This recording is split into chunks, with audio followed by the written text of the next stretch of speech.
Hello friends, ఈరోజు మనం ఐశ్వర్యం గురించి తెలుసుకుందాం. ఐశ్వర్యం అంటే నోట్ల కట్టలు, లాకర్స్లోని తులాల బంగారాలు కాదు. ఇంటి గడపలో ఆడపిల్ల గజ్జల చప్పుడు ఐశ్వర్యం. ఇంటికి రాగానే చిరునవ్వుతో ఎదురొచ్చే భార్య ఐశ్వర్యం. ఎంత ఎదిగినా నాన్న తిట్టే తిట్లు ఐశ్వర్యం. అమ్మ చేతి భోజనం ఐశ్వర్యం. భార్య చూసే ఊరచూపు ఐశ్వర్యం. పచ్చటి చెట్లు, పంట పొలాలు ఐశ్వర్యం. వెచ్చటి సూర్యుడు ఐశ్వర్యం. పౌర్ణమి నాడు జాబిల్లి ఐశ్వర్యం. మన చుట్టూ ఉన్న పంచభూతాలు ఐశ్వర్యం. పాలబుగ్గల చిన్నారి చిరునవ్వు ఐశ్వర్యం. ప్రకృతి అందం ఐశ్వర్యం. పెదాలు పండించే నవ్వు ఐశ్వర్యం. అవసరంలో ఆదరించే ప్రాణ స్నేహితులు ఐశ్వర్యం.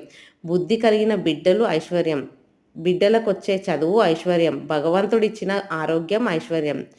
చాలామంది కన్నా ఉన్నతంగా ఉన్నామనుకునే తృప్తి ఐశ్వర్యం. పరులకు సహాయం చేసే మనస్సు మన ఐశ్వర్యం. ఐశ్వర్యం అంటే చేతిలో లెక్కెట్టే కాసులు కాదు, కళ్ళు చూపెట్టే ప్రపంచం ఐశ్వర్యం. మనసు పొందే సంతోషం ఐశ్వర్యం. Please like, share and subscribe.